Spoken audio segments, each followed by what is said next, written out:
The Big 12 is a lot like the Big 10 in that there are a lot of coaches who are insanely secure at their positions. When you look at the most tenured program builders in the country, the names on the list reside in the Big 12. It's Mike Gundy. It's Kyle Whittingham, guys who have been at their jobs for a really long time. So when you start going through the list of coaches who might be on the hot seat in the Big 12, there's not really a super long list. It really, I think, might only be 4 people. It might only be a couple of guys that you could argue are maybe even on the warm seat, to tell you the truth, that all things considered, there's some guys who are firmly entrenched in their jobs in the Big 12. Now, there are, I think, guys who are squarely on the hot seat, right? For instance, a coach like Scott Satterfield at Cincinnati. I think it's unequivocal that he is on the quote-unquote hot seat going into year 3 with the Bearcats. 3-9 in year number 1. And I think a lot of schools will flush year number 1, regardless of the situation. 3-9, though, not great. Year number 2 is 5-7. You can look at that one of two ways. You can look at it as, hey, we went from 3-9 to we improved to 5-7. The alternative way to look at that is you haven't had a winning season in 2 years. Your placement in the Big 12 has been in double digits in each of your 2 seasons. Not a great spot to be in, but do you get the same treatment at Cincinnati, which I think you could argue is maybe a bigger jump? For instance, I think that coaches at UCLA and USC get a bit of a pass at the start of their tenure because you move to a different conference.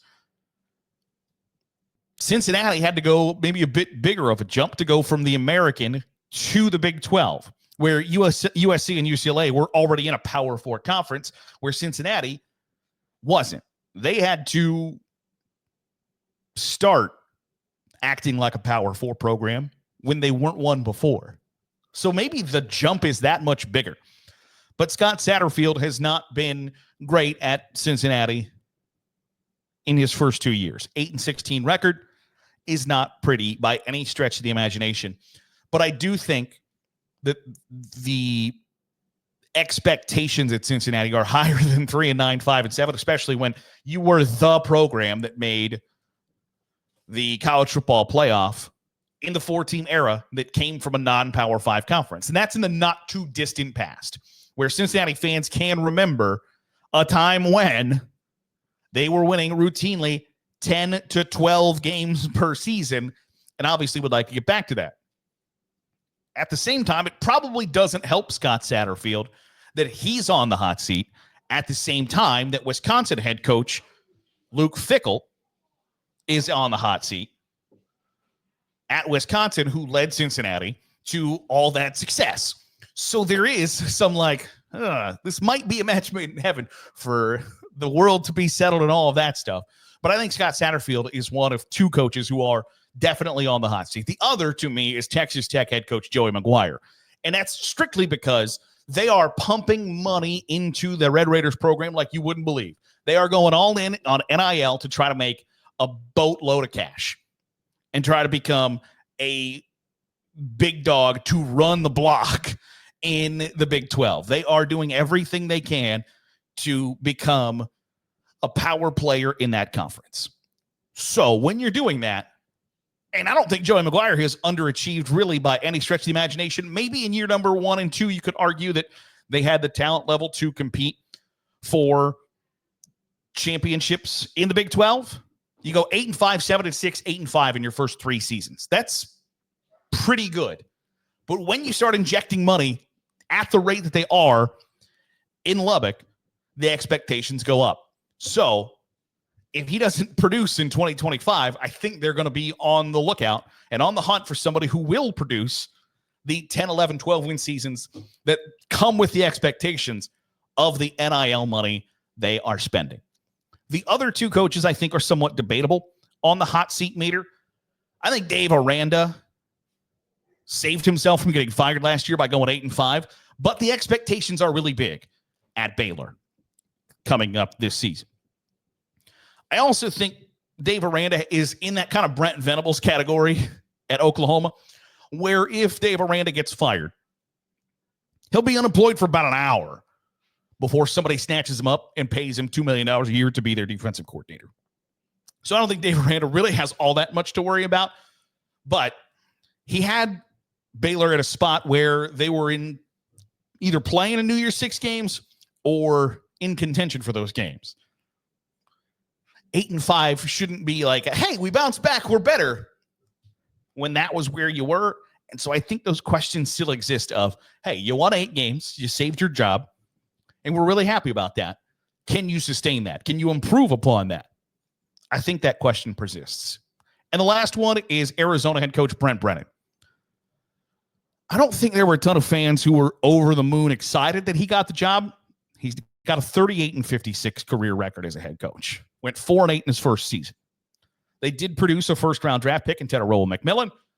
But when you go 4-8 in your first season and people were like already underwhelmed by the hire the day of the press conference, and that's like half the battle of this, right? Is a lot of programs, a lot of coaches, a lot of athletic departments, more realistically, are worried about winning the press conference. They want to make sure that they win the press conference. They come away with boosters still excited, recruits still excited, fan base still going, hell yeah, we got this.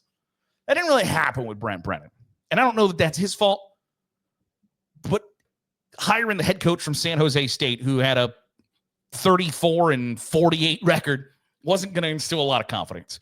So when you're already underwhelmed, you then go 4-8 in your first season, simultaneously while your biggest rival makes the college football playoff, gets a bye because they're one of the 4 highest-rated conference champions. That's not a great recipe for keeping your job for longer than 2 years. And I've mentioned this in some of the other some of the other podcast episodes where we've talked about coaches being on the hot seat. Now more than ever, schools are quicker to cut bait. That they're just going to go, you know what, this ain't working. After 2 years, you're gone. So I'm not saying that if they go 4-8, 3-9 again at Arizona, that he might be sent packing. But I'm saying don't be surprised if that happens either, because I don't think that's completely out of the realm of possibility. Those are the coaches in the Big 12 that I think are on the hot seat, or maybe at most the remotely warm seat. But I think the Big 12 is a lot closer to the Big 10 in this than they are the ACC or SEC. Want to know your thoughts in the comments below. Who do you think is on the hot seat? Who should be on the hot seat? And who maybe just aren't the right fits in the Big 12? Would love to hear your thoughts in the comments below. That'll do it for today's episode of the Daily Huddle. I appreciate you making us a part of your day, however it is, wherever it is you're doing so. If you're watching on YouTube, hit the subscribe button. Make sure you're getting all the great college football content we're pumping out. If you're listening on the podcast feed, drop a 5-star review. It goes a long way in helping out the channel. I'll see you tomorrow for another episode of the Daily Huddle.